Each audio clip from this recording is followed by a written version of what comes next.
Ladies and gentlemen, welcome to the BTB Movie Club podcast. My name is Aaron Lashbrook. We hope you enjoy today's movie discussion. Thank you for listening. Rolling. Ladies and gentlemen, welcome to the BTB Movie Club. My name is Tim Larson, here with several friends to talk about movie number 218. This is Aaron Lashbrook's pick. It is the Oscar-winning The Green Book from 2018. Aaron's a little under the weather. He's going to give us his best. Aaron, the show is yours. Take it away. I'm going to make it quick. I'm going to be very choice with my words. Picked it because it came up. This one came up as a recommended from the Grand Budapest, and I forget which other one. My other choice was going to be Whiplash. And growing as a person, actually, I didn't. I just realized it like 3 days ago when I watched the movie that Whiplash has much better numbers. So I could have went with that if I was simply looking to pad my numbers. But I'm very glad I went with not a contest. I still want to see Whiplash. And I didn't watch it. I've watched a lot of stuff this weekend because I've been in bed all of it, or on the couch. But I didn't watch Whiplash because it seems like it's right on the bubble of maybe coming up sometime in the group here. So I think, who is it, Matt, that wants to watch it? Or yeah. He tried to pull the trigger and he shut himself down. I just made a suggestion and he took it as he wasn't allowed to pick it. He's not here to defend himself, though. Right. So. Yep. I didn't want to get too in the weeds, but he's doing a floor routine somewhere in Panama. I don't know what he's doing. So, like I said, I pleasantly surprised. I picked. I mean, I had high hopes and good intentions going into it, and for me, don't know about you guys, paid off. I enjoyed it, but I want to hear what you guys have to say about it. And we're going to start with Hilty. This movie's perfectly fine. I do like it. It has some merits. It's got a little bit of white savior complex to it, but what's kind of nice about it though is that Viggo Mortensen and Mahershala Ali, they both do a pretty serviceable job for what they're asked to do. It's funny because the director of this is Peter Farrelly, who is part of the Farrelly brothers, who normally does comedies. So this is a pretty drastic departure for him. So I I thought he did a pretty good job of directing it. I think this gets overshadowed for two reasons. The first is Viggo Mortensen, during some of the press tours, he casually dropped the N bomb and said that during the press, a lot of the some of the interviews, and that didn't go over well because Yeah. you could tell when Mahershala Ali won the Oscar for this, and Viggo Mortensen went to congratulate him. He just breezes by him, like, "Oh, this is awkward." And the other reason why this gets overshadowed a lot is that it won Best Picture, and I don't want to say it didn't necessarily deserve it or anything like that. It was just a bit of a controversial choice for this to win Best Picture over some of the other movies that were nominated that year, which I don't know. It was because I'm just looking through some of the other movies that were nominated this year: Black Klansman, Black Panther, Bohemian Rhapsody, The Favorite, Roma, A Star Is Born, and Vice. There's at least 4 movies here that I think are better than Green Book, but Green Book also is a traditional pick for what the Oscars are looking for a movie to win Best Picture. So that doesn't surprise me at all. It was wildly successful at the box office as well, given the budget and the subject matter, and the fact that both both guys who portrayed this. Um, like the families were involved in this, and they both kind of co-authored and co-sponsored the depictions and everything like that. That's also good as well. Um, I I feel like a lot of the racism was turned way down in this, which again, the Hollywoodization of situations like this is definitely prevalent, but still had. But at the end of the day, the main story is about the relationship between these two guys and the amount of growth, particularly that Viggo Mortensen's character has, but also Don also has some growth as well to accept Lip, warts and all, for everything that he does for him as well. So overall, I've seen this a couple times before. My opinion about this really hasn't changed that much. I enjoyed it. It's perfectly fine. Uh, Probably not one that I'd probably put very high up there for me, though. You were on mute. Yeah, you are muted there, Aaron. That's cool. I get what you're saying. I'm repeating myself. Mhm. Just to me though, um, being it a fairly bro movie, did you get any hints, or were there any scenes that you were like, oh, I see the kind of goofiness, or you know, not really slapstick, but that the Fairley Brothers, um, I don't know, beats. They're offbeat beats. Um, can you point to any that like stood out, or do you think this was a unique, not trying to do what we do together? I'm doing this on my own, kind of. I think I think when when Lip is first driving Don and Don is just giving him crap for a lot of different things. Can you not smoke? Can you, you should be a food critic for, Eyes on the road. Yeah, your elaborate vocabulary for calling something salty. right. Right. Just it's more subtle, but I can definitely see some fingerprints here and there. But I can notice it a little bit more at the beginning when they're just trying to get to know each other and they feel a little bit more like an odd couple as opposed to being friends. Yep. No, I like that. Um, yeah, there's it's obviously a dialogue Mhm. heavy movie, and I really like the dialogue. So I like their relationship. Um, Dan, what do you think of it? Um, yeah, I like this movie. Yeah, I was a little surprised afterwards to read that it had won the Oscar for Best Picture, though. I'm not, um, but it was perfectly fine. I liked it.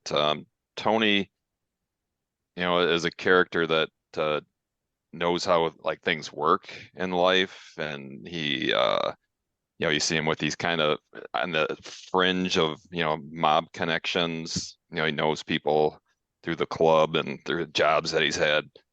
So he doesn't get involved with the mob. Obviously you see him a couple of times, turn away the guys wanting him to do things for him, for them. So he kind of stays away from it, but he's on the fringe of it. Um,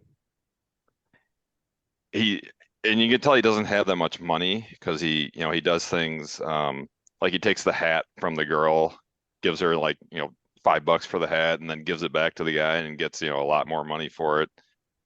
You know he's like the savior for the guy who finds his hat. Um, and the other scene where he's taking out a cigarette to smoke it, and he sees the other guys with cigarettes, and he puts his cigarettes away, and hey, can I bum a cigarette off you? He does little things like that. But there's a lot of things in this movie that are like symbols. Like I see the KFC moment where he wants to, give him fried chicken, and he's never had fried chicken before. He's like, oh, you've had fried chicken because you're black, so but then they end up meeting in the middle. He takes the fried chicken, he starts eating it, and he likes it. And it's kind of a funny scene, where they're throwing the bones out the window, but then he throws his cup out the window, and he doesn't like that at all. So he makes him back up and pick up the cup. Um, but the Cutty Sark booze that he drinks every night. I think that's kind of a symbol of his like isolation and loneliness. He sees him sitting there drinking it by himself. He has a whole bottle every night, so he's got to be. I'm not sure how much alcohol is in Cutty Sark, but it seems like a lot to be drinking a whole bottle every day. Does anybody know what that is? I don't even know what that is. I didn't It's a even know if it was whiskey. real. It's a Gotcha. whiskey. Like, okay. So is Yeah. it like a Is it a fireball fancy kinda? whiskey? Or is it like I don't think so. I think it's a pretty middle of the road scotch. Okay. Oh, okay. All right. Yeah, I would think he would drink something fancy, being in his position that he's in. The way That's he why dressed I and the didn't- throne he sat on.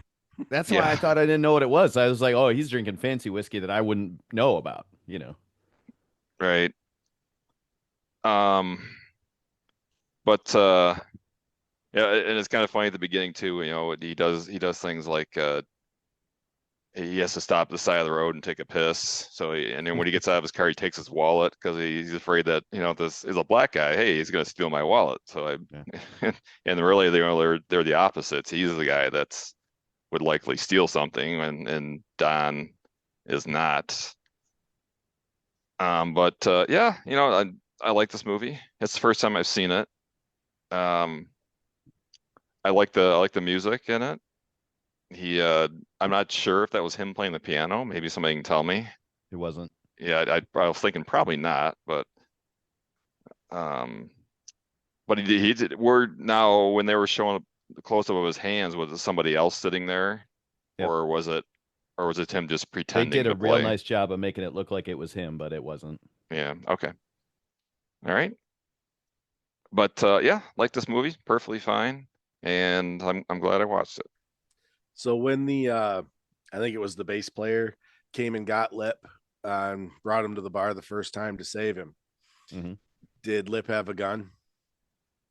Yeah. You think he had it? I Yeah. wasn't sure. I'm still not 100% sure. I mean, I like that at the end, but Because he pulls it out at the end, so I think it was definitely there. I think he was just telling him that he didn't, because he didn't want him worrying about that kind of stuff.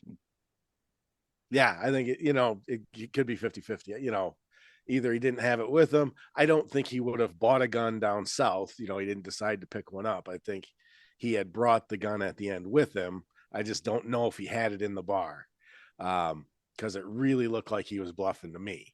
But maybe he's not the kind of guy to bluff. So, and because Right. he is, the world's greatest bullshitter, which is not a liar. He's a bullshitter. Which you brought up the cigarettes, not a criminal, but looking for the scam. Like you said, instead of smoking his cigarettes, I'm going to smoke this guy's cigarettes. Just always looking for the angle to save, a buck or whatever. So, yeah, I like that. Frugal. It's very frugal. Oh, and one other thing, they were eating Stuckies. I don't know if you guys have ever gone to Stuckies before in the past. I've heard of it. We always used to hit Stuckies on the way to Florida. They were always in Kentucky and Tennessee. That was big on Stuckies. It was like a hamburger joint, and I they was gonna had say I don't remember what they were eating. Was it burgers or like ribs? yeah, it was burgers, yeah, and they had some Stuckies pecan rolls sitting on the side of their table there. That's what they were really famous for, was their pecan rolls. Look at Good to know. Dan with the deep cut on there. Stuckies disappeared though over the years. All right, cool. Tim. Yeah, I think I like this movie more than most people do. We did this in our other group, and other people said similar things. They're like, I like it. I don't get why it won the Oscar. A lot of people say that about this movie. I really enjoy it. It's like a buddy cop movie when they're not cops. Like there's so much good tension between Doc Shirley's character and the idiot that is Joey Lip. Just the total difference in culture between these two guys. adds for so much comedy that I can't stop looking. Every minute I'm waiting to see something funny happen. You know, Tim, Aaron's pushing back on the can word I idiot. push back on Yeah, Lip yeah, being an idiot? yeah. You know, I think he's a man that chooses his words, and I think he's very clever in a lot of different aspects. So Yeah. I don't think he's a dumb person. You know, Yeah. he's not well He's educated, not educated. Yeah. but I think he's very clever. His Even with intelligences are very social intelligences, right, right? even with the the meal that I think Hilty brought up, maybe, when he described it as salty, Hmm. and the doc kind of gave him shit about it, but then he explained what he meant. Hmm. That anybody can make something taste good with a bunch of salt. It's important to Hmm. make the meal taste good without the salt. And then if you want to add some salt, add some, but he knew exactly what he was talking about. He just didn't, he doesn't start off by elaborating. He doesn't put too much on the table. Right. So that was just my thing. Cause I don't think he's an idiot. Right, right. But my use of that word is the fine dining aspect of this trio bringing this guy on is that's how they kind of have to look at him. Okay. And so that tension creates a lot of really good comedy moments like Kentucky Fried Chicken in Kentucky. What are the chances? Like those are moments that are pretty Fred Flintstone, right? Um, but I think both characters are really endearing. The change that they both sort of go through is maybe this is a hang up for people. It looks a little predictable, right? That for them to meet in the middle, and you got Doc Shirley stealing the rock back at the end. Where there's no way he was okay with him taking that rock, and then all of a sudden he's got it in the end. So he's compromised some of his values, and Tony Lip has compromised some of his values, and it might look a little too convenient, right, for the where the arc of this movie is going. But I like it. I like the characters are really well developed, and for a travel journey movie where you're stuck in this car together and going on the journey together, I think it works. I think it works really well. Um, I After watching this the first time, I did go out and pick up the Don Shirley album, and it's really good stuff while you're cooking dinner. Like I love the music in this movie. The piano is fantastic, and on this album, it's backed up. Um, I was reading some of the trivia stuff. Fairly, this is a friend of a friend things. Somebody was dating Robert Plant, and so he was actually talking to Robert Plant of Led Zeppelin, Robert Plant, about this movie, and he was like, "Hey, can you think of any music from the 50s, 60s that would be, legit to use in here?" And Robert Plant, of course, he's blues background guy. He's given him names of blues artists that were kind of, not as popular as some of the other stuff, like Chubby Checker. And so some of the film's music in the background is really well picked. Like you don't it's not like in the movie Stand By Me, they've got all these famous old songs that you already know the words to. Like he did a good job of picking cool songs that should have been popular but weren't for whatever reason. Um, I'm trying to think of the artist's name and I'm coming up with Leadbelly, but that's not right. It's somebody else. But that doesn't matter. I love the tone of this movie. I love the pacing, and I think the back and forth between these two characters is great. Some of my favorite scenes are the scene where he's trying to tell him to, hey, can we just call you Tony Valley instead of Tony Vallelonga? That might be difficult for these guys. Like they go shit in their hat.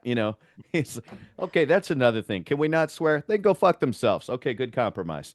Like the juxtaposition of those two amounts of culture are, I think, it just I would watch it again. Like I would watch a second movie of this, as I'm sure a sequel wouldn't be anywhere near as good, but I would watch it just for that characterization. There is some background stuff here. So the screenplay is written by Tony Lip's son, and Nick. so Nick, right? Is that right? Mailer, you help me out there. Yep. And then some of Doc Shirley's family pushed back on this and said, "Hey, they weren't friends." And then later on, they found like this was out in 2018.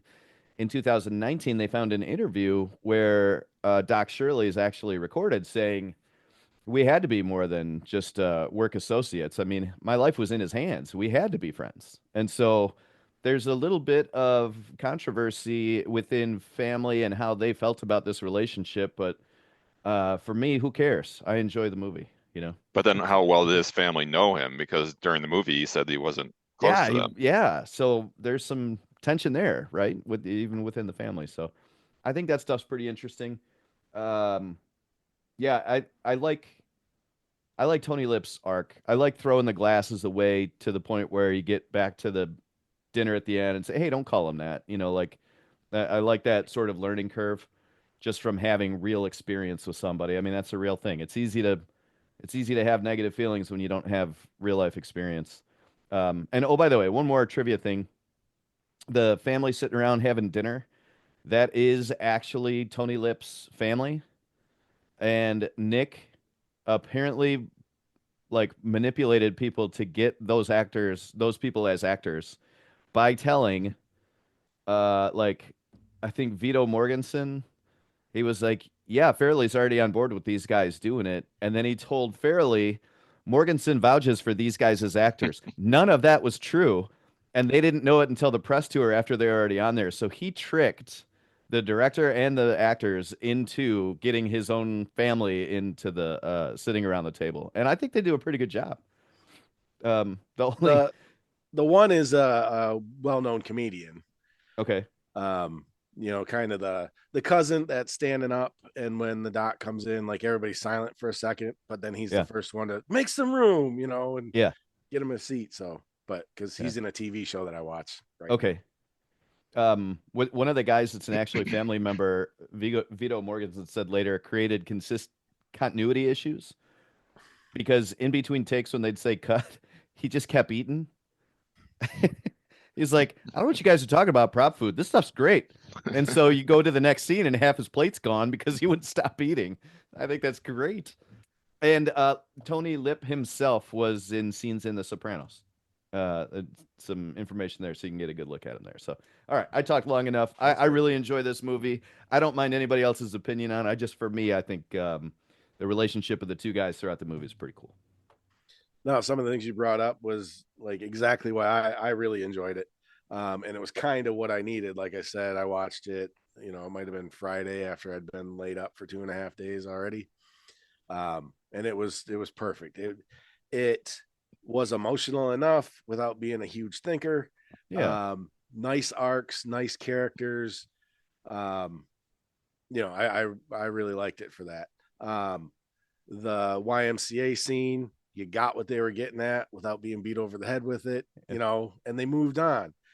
And then later on, when you know, they have the conversation about it when they meet the mob guys down south, and they're like, "Hey, you know, come meet us for dinner," and you really see the panic in Doc that he's going to lose him, Mm-hmm. you know, and he's like, "I'll, you know, pay you whatever you want." And he's like, "I'm not going anywhere, you know, I signed a contract, you know."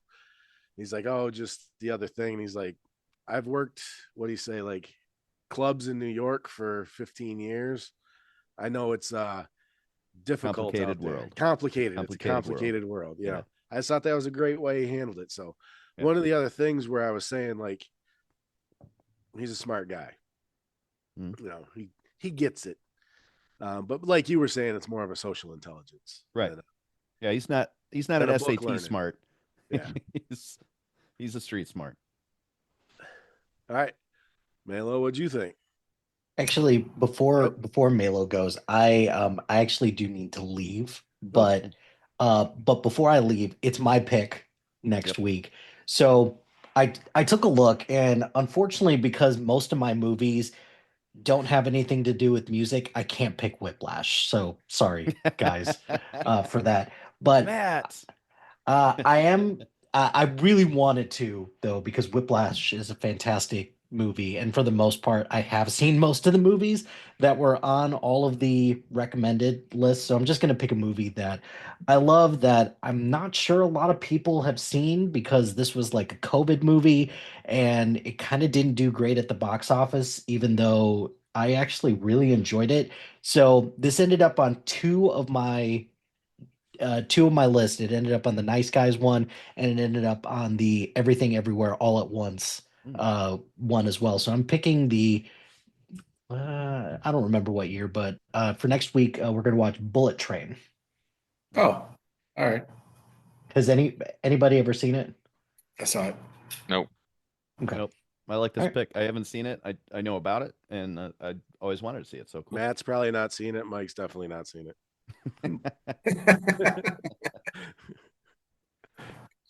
Last time we played this game, I got yelled at. I'm not trying this anymore. I'm not trying this game. Good pick. All right. All right. Cool. Well, all right. See you guys. Thanks Have a for good See you, showing up, Hilty. Mike. All right. Let's hear it, man. All good, man. Yeah. Had not seen this. I knew the general idea of the film. I knew that there was some controversy. I didn't know exactly why, but I knew that it was kind of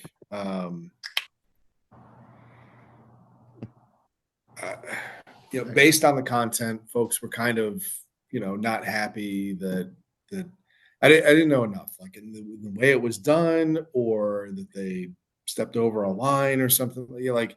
And I think what it really came down to is what Hilty mentioned, the white savior premise, and some of these issues. The main character is the white guy, where and that lesson learned, as opposed to maybe from the other side, and what he's dealing with. Yeah, Melo. One of the things I read as part of the controversy is that the guy, I can't think of his name, that played Doc Shirley. Mahershala Ali is how I pronounce it, but actually Thank Hilty you. pronounced it a little bit He did differently. a little bit So, differently. He got an Oscar for best supporting actor, even though his screen time is over like an hour and 19 minutes or something like that. Yeah. And I think that's part of the controversy is why is that a supporting actor? I think that's part of it. there was that. I just honestly, I think if it was nominated but didn't win, nobody would have really had that big of an issue, Right. But the fact that it won now, there's just more weight on that, and everything with it. So, yeah, I should have brought. So it's funny. I've talked about it a lot with the notes and everything. Literally, I wrote the title. I didn't write another single note the whole time. And so I left my notepad in there, but I should have brought it out, because as you guys were talking, there were all these different things that I want to write down. So I'll see what I can get through. The first note I was going to write was they open in the Copa and like nobody's smoking. And so my first thought was like, oh, what a bunch of crap. They're like, 2025ing this, based on it. Mm-hmm. Boy, was I wrong. Yeah. There's a lot of 'cause, smoking going on. Yeah. Oh my gosh, during meals and everything, like it was a lot. But that was the first thing, and then the second thing I wanted to write was Linda. She plays the wife. So the last name starts with a C. Marcelli or something like that. Go ahead. I'll match Cardellini, something like that. Yeah, that sounds right. But she's fantastic in everything. I don't know if you guys have seen Dead to Me. She's great in that. Yeah, just a few other things. I like her in everything. I thought she did a great job in this as well. Same thing with the two leads. Say what you will about the movie, whether it you love it and you love the way they did everything, or certain pieces structurally were not to your liking. I don't think anybody would argue that those two men didn't do a fantastic job with the subject matter. It was a little weird to see Vigo, who have mostly only Aragorn, obviously, and a few other things, to really lean into the New York Italian guy. Accent's great. He put on pounds too. Yeah, big time. I was going to recognize him. I was going to ask if he actually put it on, or if it just kind of worked out. Okay. He did. I'm he sorry did. to keep interrupting, but I did look up a lot for this one. They asked him how he put on most of that weight, and he said Italian food, pizzas and pasta, and he said the magic for gaining the weight was eat, not only finish your plate, but finish the second plate and part of the third right before you go to bed. Unbuckle your belt, fall asleep, you'll wake up with another 5-6 pounds. I'm sure. And in When that he hot folded dog the scene, pizza, he ate a bunch of hot dogs too, like 15. Mm-hmm. when he folded that pizza in half, I was like, man, that looks good. I got a buddy who, I mean, I'm 50 now, so but his stepdad used to eat pizza like that. He would get a pizza for Just say, himself and a don't cut pizza it. for the family. Just don't cut it. And I want to fold well, it. even if it was cut, he would just, take the cut pizza, fold it in half, fold that in half, and that's what he ate. Every time they got pizza. We had calzones. Yeah, I was going to say, just order a calzone. Yeah, They'll do it for you. I don't think they did those at Little Caesars at the time. Nah, probably not. Probably not. Pizza, baby. The biggest issue for me, the 2 months to go from being the guy who throws away glasses to being the guy who we see at the end. It's a pretty big jump, especially because in order to be that guy, like those movements had to happen a lot earlier. What makes it believable, I guess, or what I really appreciated, there's a scene where he says they're in the car and he's talking. I think it might be with the chicken, but he's like, my dad said, whatever you do 100%. If you're going to work, work. If you're going to laugh, laugh, and that and that resonated with me. I like that a lot. And just personally, but then also for the character, like, okay, if that's this person's anchor and their baseline, then kind of the rest of it I can buy. It fits, right? Because even early on, he's like, I'm not going to be your butler or whatever, but by the end, he's holding this suit for him, and you see some of those changes based on, it's not about lowering himself. He respects the other person, right? And that I thought that was really good. I love that first scene where he's watching him play the piano and he tries to own the word virtuoso as being Italian. I think it's funny, right? And right on the nose. But that scene where he's watching him play, he's like, holy shit, this isn't just, something goofy. This guy's really good. And then he immediately get the letter home to the wife saying how good that, I think he's some kind of genius. That's what gets you to that spot that you're talking about. So funny, humbling moment for me. I watched this in 2 parts. Watched the first half last night, watched the rest today. And I'm watching it and they do the credits and, they show the pictures of the actual people. And Don, they show toward the end of his life, and just something about it very much reminded me of Elton John. Oh, yeah. And I'm like, oh, I wonder, so then I'm trying to go through the Wikipedia stuff and all this, and then I'm looking and just learning, and they never mention anything about, because the whole other thing with him, this is, so the family, his family, Don's family, I think their biggest pushback was that he said he felt like an outsider, didn't connect to them. Like, he had 3 brothers. He did actually have interaction with, like, they exaggerated that part, was their argument. Anyway, so I'm going through the Wikipedia and I never mentioned anything about orientation or, whatever. And I'm like, nah, I want to look this up, right? And so I type in, what's his last name? Don Shirley. Don Shirley Gay, and just to see, and they're like, yeah, and they even talk about this in the Green Book. I'm like, oh shit, I totally forgot they had the whole other scene. Oh, where yeah. They didn't hide at all, like it was there. Anyway, it was just, like I said, funny, humbling moment for me where I thought I was actually kind of clever, and I'm an idiot. Hey, you know what? I think he's gay. Yeah. Well, because they don't Power of touch it perception. again. They they don't, and they didn't need to. But it was just Right. funny that it was one of those like kind of why it felt even more like a fish out of water in this time.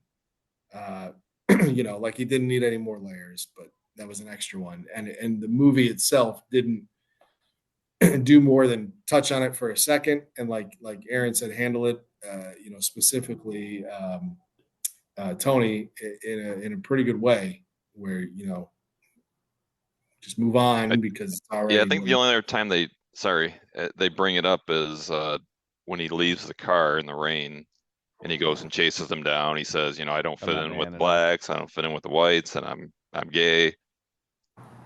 But that's the only other time I think they mention it. okay. Yeah, I don't remember. There was the subtle hint earlier in the movie when he talks about I couldn't play the role of being a musician and a husband. Yeah. So he was, I Yeah. think that was kind of alluding Yep. to it, that he was playing a role being a husband. Yeah. So anyway, it's just one of those things that had they wanted to make that choice and really delve into that some more too, I think they definitely could have. Trying to think. That back to the Farrelly stuff. I did have to look up to see for sure if that was the same Farrelly from Farrelly Brothers, and obviously it is. And um, we talked about there is that you can feel that humor nowhere near as obvious, obviously, as like Dumb and Dumber or something like that, but it's there are moments there, and at the end there's a couple with the guy. Is it his cousin or it's not his brother, right? It's The his other brother-in-law. I'm pretty sure it's his brother-in-law. brother-in-law. Okay, Dark-haired comedian. but there's like a couple of really quick hitters where like the pawn shop guy shows up and he's like, "Oh, I was kidding. Oh, and you brought your wife? What do you know?" Yeah. And then he's like, and then off screen he's introducing him. He's like, "Oh, he didn't even bring anything. This guy." Yeah. Like, it was one after another that was killing me. Well, what I thought maybe had a Fairley Brothers beat to it was but I totally agree with it. The throwing the chicken bones out the window, Mhm. and then the cup goes out the window. I'd have been Yeah. like I can in my mind, the chicken bones aren't littering. That's natural. Right, It's right. gonna be broken down. But the cup, no, go back. We're getting the cup. Don't Such a weird line to draw, right? We're just throwing shit out the window in the car. It's chicken bones okay, cups not okay. I agree with you too. There's a coyote Yeah. that's gonna pick that up, or a raccoon. So anyway, yeah, all said and done, I definitely enjoyed it. I understand some of the criticisms. I think they would have been lesser had it not had the extra weight of winning Best Picture. But very enjoyable overall. It was funny, Jim and I. A lot of times we watch these together, or there's something we're watching A23, or A24, and she's like, nope, I'm out, like right from the get go, or whatever. This one, it was just timing. But every time I'm watching it, like she's in the kitchen standing behind me, and I hear, like I didn't know she's there, but I hear her laugh or something. You know what I mean? Like so, Yeah. it's wherever you land on it overall. I think it's hard to argue that it's not a well done movie. So. Mhm. Oh yeah, I totally agree. Very similar with my wife.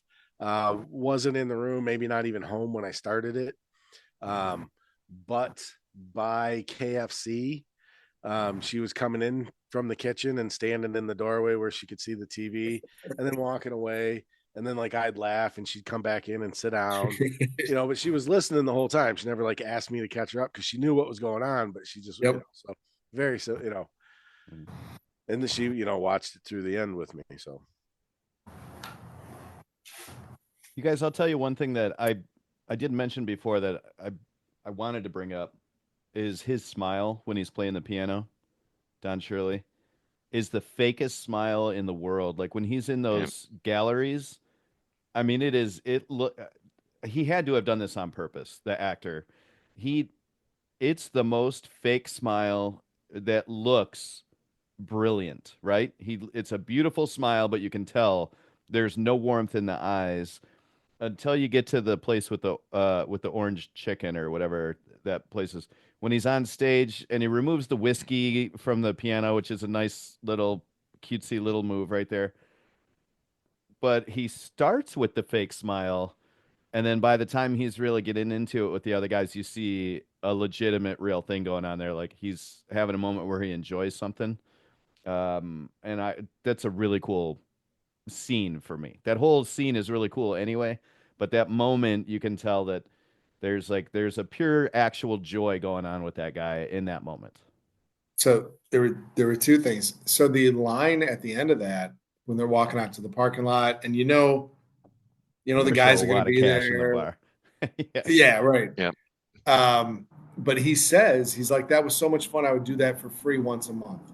Mhm. And so I kept waiting to find that in Wikipedia or something that like and then maybe he did, and it just wasn't there. But and then just a stupid thing. The bartender's first name is Ninja. I thought that Awesome. was, yeah, I thought that was fantastic. Like she looked kind of familiar, and I just wasn't sure. And I'm like, all right, let me, it's Amazon, so let me hit pause and see what we got.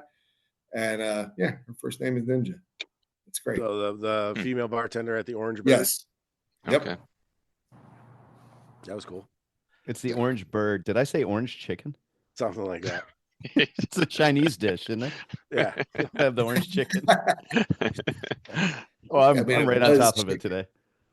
I don't think they served orange chicken at the Orange Bird. No, 2 orange birds.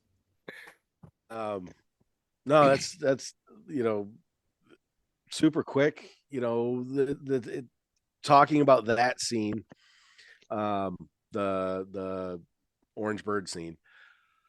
I kept waiting for like another shoe to drop, because in this kind of movie, predictably, there's the friendship grows tight, there's a betrayal, there's a rebuild, and there was never like the huge betrayal. Mhm. So I was like, oh, there's only a few minutes left. I was like, oh shit. Because I was just looking for something. You already saw the guys see the money. Um, and Doc was at the piano playing, and he was just got into like the jazz groove. I think the other guys had just come on stage, and they were having like a really good time. And you see the door open just barely in the left-hand corner of the screen, and somebody comes in, and it looks like a white guy with white hair. And I'm assuming, Colonel it's some Sanders. pissed off cracker that's going to shoot him, Mhm. and that's how it's going to end, like in tragedy. Because I didn't look up like if this was even based on a real story or anything. So like, I'm like, is he going to fucking die? Yeah. I was so upset, and then it didn't happen, and I was so relieved that as they were walking out to the car and he shoots in the air and the guys go running away, I jumped. It took me by surprise because I had totally forgot about that. Like, I totally thought we were in the clear. I was buying the happy moment, and then he's like, "Goo goo," and the guys go running. I was like, "What the hell?" So it got me. Yeah, I thought that was why they showed the car. Like, I guess they were showing them walking out to the car, and then they stopped and just showed the car for several seconds. And I'm like, Right. somebody's there. That's right. Right. That's right. And yeah, I don't know how Lip knew there was somebody, but he's just, street smart. So Yeah. he Mhm. either saw a foot or something. Maybe we could see a foot, but I didn't see That it. was the other one thing. So in looking this up, Lip not only had a pretty decent role in The Sopranos, but in a lot of things. Yeah. He was in Goodfellas. There was a ton of stuff uncredited. Dog Day Afternoon. Oh crap, I can't remember now. There was a ton uncredited, and there was a lot that was like legit, like not just like a one scene kind of fun thing, which That was so fucker probably weird. weaseled his way onto those scenes Right. as well. Well, and at the Right. end, he's He's got a like, nah, picture I was with just Don bringing coffee, but Rickles. since you need somebody, I'll just get in the scene. Sorry, At Aaron. the end, they showed the 3 pictures, and it was Don Rickles. I knew the person in the middle. I can't think of who it was now. DiMaggio. Yeah, DiMaggio was in the middle. Who was on the left, the dark haired? Was it like a singer? Was it What's like his name? Bobby Dale or something like that? One of those. No, I didn't get that far today. Oh yeah, but It's a singer. yeah, I Um, figured it was some type of singer just because of the hairdo. Actually, I didn't make it over to Rickles. I didn't realize. Like I got to those two because Yeah. I think Well, that DiMaggio was helped me out. weird because I got to say DiMaggio to my wife, and she's a softball, baseball person. Right. Right. And I was like, she's like, "Isn't that?" Oh, who? First she said, "Isn't that shit?" It's not Tom Jones. She said, "Isn't that Don Like Paul Nichols?" Anka. Which Oh, Don Nichols is a guy we graduated with. No. And I was like, "You mean Don Rickles?" And then I was like, "And the guy in the middle is Joe DiMaggio." And she's like, "Holy shit, it is." So he's Oh, like, that's he funny. must have been like a New York, Right. Bronx legend or something. He's Tony Lip. Brooklyn. Everybody knows Tony Lip. well, he's the right? concierge at the Copa. Everybody goes to the Copa. You get your Yeah. picture. I'm surprised Sinatra if he's got Rickles. Right. Um, the other scene I really like is when they when he comes in at the end. I'm glad he showed up, and I don't care if it was real or whatever, but um, felt a little. I mean, I get it why he didn't come up right at the end when he's waking Nick up or whatever, Lip up, and he's like, "Come on up," and it's like for a person like that, that's like a late invite, and no, I'm not going to come up right now. But I'm glad he came back. I don't really see this as the white savior thing I was gonna say that. because Aaron. I wish Hilty was here to go back and forth on this because I I think agree with you. I think they give each other as like they save each other as much. Um, you know, Lip's kind of like the guy, when he tells him, "I'm blacker than you are." You don't know who Chubby Yeah. Checkers is or Aretha Franklin. You don't eat fried chicken. You don't know nothing about, your people are my people. I'm broke, you know. Um, but then that whole thing about he realizes and he didn't need Tony or is it Tony? Why do I keep Tony Lip. Yeah, Tony? Tony. yeah. Um, I got Nick in there somewhere. Nick's the son that It's wrote the kid. screenplay. Okay. Um, shit. What was I saying?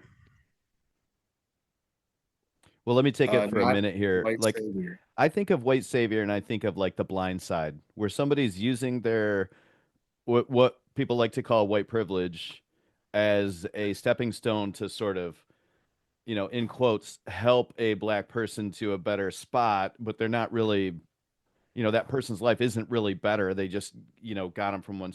That's none of that's going on in this movie. These are just two dudes juxtaposed together that have a better understanding of each other and maybe a greater feel for some preconceived notions that they had. But I don't see one person using their status in life to make the other ones better and a savior thing. Man, I Right. wish Hilty was here to argue against that, but Kinda. I can relate and remembered what I was going to say to what you were saying. Um, where it was back and forth, and I think they both helped each other grow. Where Tony was going through his, I'm blacker than you. mhm. Um, that wasn't a big epiphany. Like Tony didn't learn him something he didn't know. He already knew he didn't fit in virtually everywhere. Um, so I thought that was a big one where like there was I guess the theme of the movie was acceptance of self and of each other. The whole glasses that Tim brought up earlier, throwing them away because the black guys had drank out of them. Uh, you know, I just thought that was all good growth. It might have been a little on the nose. It might have been a little Forced. quick, Yeah, yeah. but it was supposed to be 2 months, and I think 2 months is a long time Mhm. to spend In a with somebody. car. When you're together, yeah, all the Yeah. time. Yeah. So, other than Except that, at the hotels, they weren't together. right? Mhm. Unless he had to be. Unless, Yeah. Oh, Right. did anybody Right. know that? Did anybody know what Green Green Book Book? meant before? Never heard of it before this No. movie. Nope. Which I maybe knew what that's sundown towns were. I mean, they still exist. Yes. Not we like to legally. talk about the fact that we're a bunch of middle-aged white guys talking about racial issues. Like maybe Right. there's a reason we never heard of No Green Book, but I had not heard of it for sure. And also, I agree with Aaron. Dan, our relationship, the entire thing is built off a 10-hour car ride. to get down to Tennessee together. That's how we actually we knew each other beforehand, but we did That's a true. 10-hour car trip and we've been real close ever since. Yeah, so like something like 2 months together, I can totally see that. Um, I know like boot camp and stuff trauma bonds people, and I mean there'd be some trauma bonding being in a car together Yeah. for that long. But um, the only other thing I would say is I was kind of waiting for, and they never touched on, and I really didn't care that they didn't touch on it or make a bigger deal of it or make it a point. Was I think he almost had a raging bull kind of put himself in positions sometimes to get punished for what he thought he didn't live up to, or when he got like feeling bad about himself. And they never really touched on that, but I absolutely think he put himself, you know I like what the band member said too about having courage, Mhm. being great, or being, whatever he said about him being a good musician. It doesn't mean anything if you don't like push it out there and like have some courage, like a Jackie Robinson or something like that. It takes courage to change somebody's mind, right? Yeah. I think that was the line. So I think there was a lot of that, but there was also like some, self punishment that he was looking for, that he knew he was going to get while he was down there. Um, the last little thing I'll say is I love the end, and I don't even care that they didn't deal with this either, because technically they shouldn't have got paid the full amount of money, Right. because in Birmingham they left the show. Right. Um, but when Tony put that guy through the wall, and he asked Tony, if you want me to play, I'll play. Mhm. Nope. Let's get out of Yeah. here. Yeah. So I don't know if Doc just paid him out of his own pocket or whatever, but I thought that was really cool. It was all out of Doc's pocket, right? Like, I mean, it Well, was the basically record the label, contract. yeah, Doc got paid for everything except the last one, and I'm guessing Doc said, "All right, you did your job. You're right. getting paid on the. He's not gonna. He's not gonna. It did You know. seem a little bit like the record company was paying Tony Lip, and part of it was like you have to make sure he gets to these shows. Like I don't know that they trusted Oh, Don Shirley to get to all the shows. I mean, that's fair. And there was a he's line. I don't work for him. I work for the record company, which yep, is. and Yeah. he's drinking an awful lot of booze every night, and he's on his own decided he's going into the deep south, which is risky. And so I think the record company was like, you don't get him there, you don't get paid. And so I think Aaron's making a good point here. Like they might get real shitty and go, you don't get the second half of your money because what's some guinea wop from the Yeah. streets of New York going to do to a record company if they don't pay him, even though he made most of the shows? Tim doesn't speak for all of the people when he says words like guinea and wop at the BTB Movie Club. Christy told me, watch your mouth tonight. He was worried what slurs were going to come out of my mouth. Yeah. Who had their money on Tim going with the Not racial me. slurs? I think I've been pretty good. I don't think I've, Hmm. Yeah. but no, I really like that when Doc looked at him and said, and that's why once again I don't see the savior thing. It's like, I'll play if you want me to play. Hmm. I know it'll get you your money. And he's like, fuck this, let's get out of here. You know. And then they started that bullshit. You can't leave. I love that. That's great. So, Hmm. but that's all I Uh, got to add. yeah. I really liked it. I thought it was what I needed, this weekend. So Nice. And that music is fantastic. I'm telling you, yeah, the album is really good too. And just listening to it, I don't know. He's talking about wanting to play Chopin and the stuff that he's playing. I don't know about you guys. I can't tell the difference between this is classical and this is pop music that's played on a trio. Like for me, they sound very similar. Had a little more pep to it, I guess, but I loved listening to it. When Tony Lip's supposed to be watching him and being amazed by him, I'm just listening to it like this is really cool stuff. There's no no, chorus. I was thinking about that at the Orange Bird when, like, he went up there, clearly showed that he's a badass. Mhm. And the other guys decide to join. Okay, cool. Like, but at one point, like he just kept being a badass. And in my head, I'm like, all right, this is still kind of like a jet. Like you got to give up the spotlight for a second and let everybody Yeah. do their thing. Yeah. But I mean, it was just a very minor thing. Like on a rewatch when Tony Lip's talking to him in the car, like, this is Little Richard. You don't know Little Richard? Do you think you can play like this? And he says, well, it does sound quite complicated. That's great. That's great. Yeah. Well, and kind of what you were saying, Tim, the whole I don't know the line, something about like not many people can play Chopin, and then he says, and nobody can play it like me, or something like that. So Yeah. like, there's nothing wrong with being confident. Yep. And then he tears it up in the bar. That's cool. And I like the look on, now that we know her name, Ninja's face when he is playing. She's like, all right, okay. Hey, you are absolutely right. That's cool. So the other thing, like I half went looking through Wikipedia for, but not that consciously, that I still don't know. Did he actually live above Carnegie Hall? Yeah. I didn't know anybody did. That blew my mind. That's yeah. That's a thing that could happen. How rich is he? Right. Yeah. It's so good. He goes in there. He's like, I'm supposed to be at a doctor's office or something. Did I get the wrong address? Yeah. Good stuff. Yeah. All right. Really good pick, Aaron. And Hilty's already he's already displayed the next pick. So the next movie will be Bullet Train. Have a good week, everybody.